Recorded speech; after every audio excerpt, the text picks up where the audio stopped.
Well, last week, Alana and I talked about a couple of things. One of them, we started talking about annotative or denotative language versus connotative, which are complicated words. Do you remember those words at all, Alana? Yes, I do. Can you explain to Magatte what denotative means and connotative means? Yes. If my memory is correct, denotative means like the exact meaning that you might find in a dictionary, and connotative means like kind of flowing. You can say, or it doesn't have to be exact, but it's a meaning. Can you say more about connotative? Yeah. Well, it doesn't have to be exact like you might find in a dictionary. It could be just you saying it, not someone else writing it down and then you saying it. Okay. All true. I'm going to help a little bit if I may. I would say connotative meaning means the emotional resonance or overtones of a word. Does that make sense? Yes. So I'll say resonance. So the idea is that every word, it has both its literal or dictionary meaning, but it also has kind of emotional connotations. That's what we say, emotional connotations. So, and typically we could say those connotations are positive or negative. So I think you gave some examples last week, Alana, of words. What are some words that have positive connotations? A word that probably has all, this is kind of simple, but a word that probably has all positive connotations is happy, joyful. Absolutely. Those words have very positive emotional connotations. How about dog? Would you say dog is positive or negative? I think it could be both, because someone can call you a dirty dog or something. Mm-hmm. And then you could also have a dog that you really don't like or that you really like. Mm-hmm. Actually, that's a great example. Oh my God, does it make sense that words have emotional meanings in addition to the literal dictionary meaning? Yes, And I actually like your example, Alana, of dog. I hadn't thought of it. I usually think of dog as positive, but that's because I like dogs.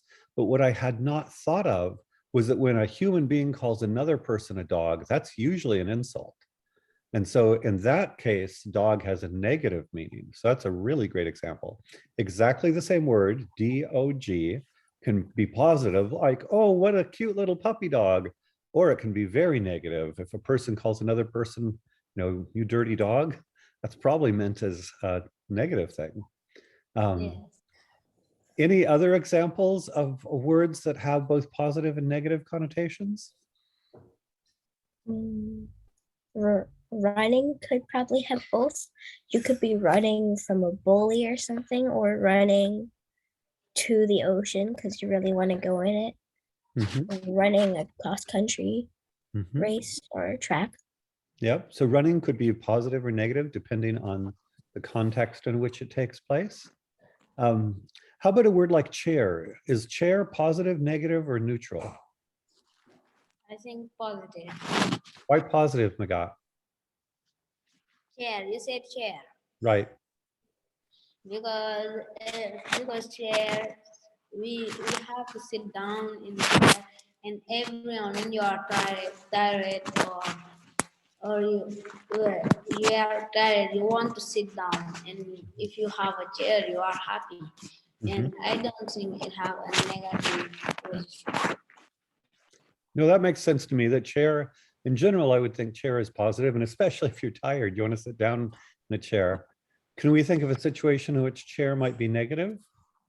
If someone is throwing a chair at you and they're telling you to sit down, but you don't want to. Okay. So maybe it depends on the situation for lots of words. That, although, let's see, I guess going back, I was thinking Does it always depend on the situation? Or going back to your first example, Alana, happy and joyful are pretty much always positive, no matter what. Is that accurate? Yes. How about sickness? Is sickness always negative, or could sickness ever be positive? It's kind of always negative for me, but maybe if someone you didn't like was like, maybe if you were in school and someone you didn't like was sick, so they couldn't come to school, that would be kind of positive. So Alana has a mean streak, does she? Little bit. But I agree. Usually sickness seems pretty negative. How about hungry? Could hungry be positive, or is hungry always negative? Go Magatte. I think it can be positive and sometimes negative. What's an example where hungry would be positive? It can be, as I said, it can be positive, sometimes negative. But give an example when it can be positive. What's an example? An example. So we run, we are tired and we worked all the day. After we have hungry and we want to eat. Okay, so maybe hungry is positive if, and I would say, I think what you're getting at is, I think food tastes much better when we're hungry. So if we're tired and hungry, maybe and we get to eat, maybe being hungry makes us happier about the food. Is that accurate? Is that how it's positive? Yes. What do you think, Alana?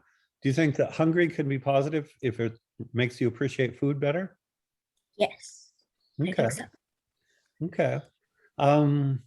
So one of the things then, so we talked about this last week, positive and or connotation and denotation, and then positive and negative connotation. The other thing we talked about is Alana is writing a story. Is this your third story? Is that correct, Alana? Yes. All right. Have you written stories, Magatte? What? Have you written stories? Yes, I read it. Okay, excellent. Because I was talking to Alana about when you write stories, do you think about whether the words have positive or negative connotations to your reader? That is, when you're writing the story, do you think about your reader? And do you think about how what the words will mean to your readers? And Alana, my sense is you said no, that you had not thought about that. Is that correct? Yes. Because while I was writing the story, I actually didn't really think of that. But I think that at least some of my writing might like interject with the reader's emotions. How would it change your writing if you thought about the emotional impact of your words you used? Would it change your writing or not at all? I think that it would change at least a little bit because I'm using more not emotional, but I might be using better words, or I might be writing better because the words are interacting with the reader. Do you ever think about how your reader might feel when he or she is reading your story? Sometimes, but not all the time. Do you want your readers to like your stories, to be excited by your stories? Yes. I was going to say, do you ever want your reader to be bored by your stories? Who does? I would agree. That's what I was saying. Presumably, you don't want your readers to be bored by your stories. You want some kind of positive feeling. Well, how about sadness? Do you ever want your readers to feel sad during part of the story? Sometimes there's probably going to be a part there because I still want them to be. I notice that some books that I read make me sad, and I really want to read more. And I want that to happen with my books. Do you read books where the whole book makes you feel sad, or just the ending of the book, or just the middle of the book?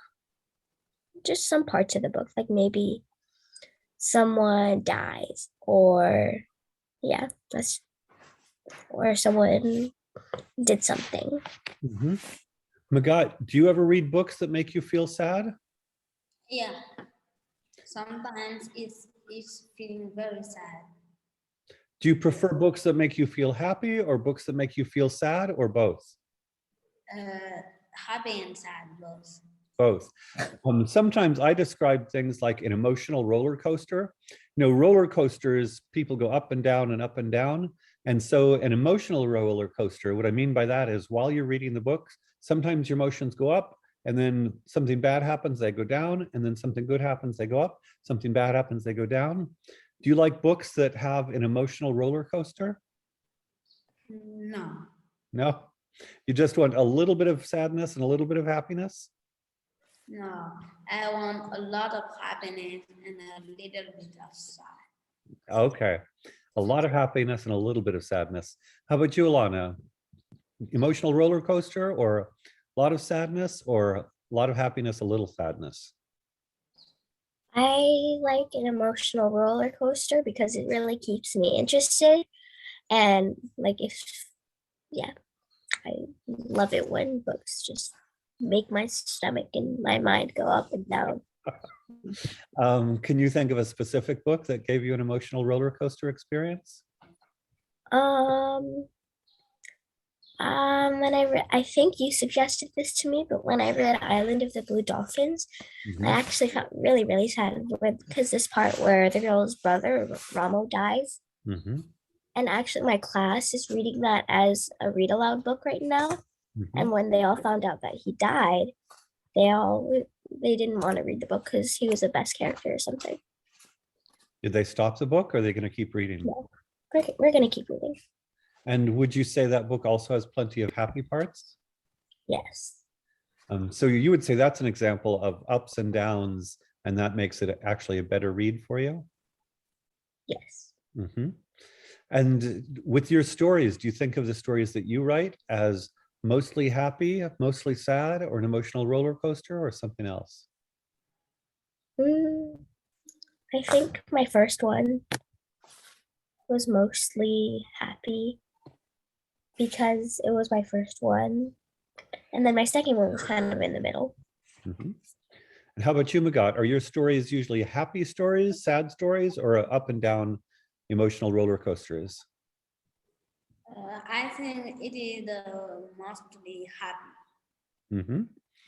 because It- when the reader when the somebody read it when he is happy, he want to know the the thing will pass. Mhm. If it pass, if the moment passed, you want to know the second part. Mhm. You want your reader to be happy and curious about what's going to happen next? Yeah. Okay, excellent. You need to send me one of your stories, okay, Magatte? Yeah. Is it in French? Yes, yeah, in French. Okay, excellent, excellent. Well, at some point we'll do the Spanish and French again with Alana knowing Spanish and Magatte knowing French. Actually, you could bring a story in French, Magatte, and we could see if Alana can make sense of it with her knowledge of Spanish. That might be fun. Yeah. Um, But I think this is really interesting. I like the idea that you're both thinking about stories and thinking about the connotations of words and thinking about the emotions as you go up and down. But I want to keep this short, so I will let you go for the day. But wonderful to see you both. Okay, Yes. bye-bye. Thank you. Bye. Bye-bye.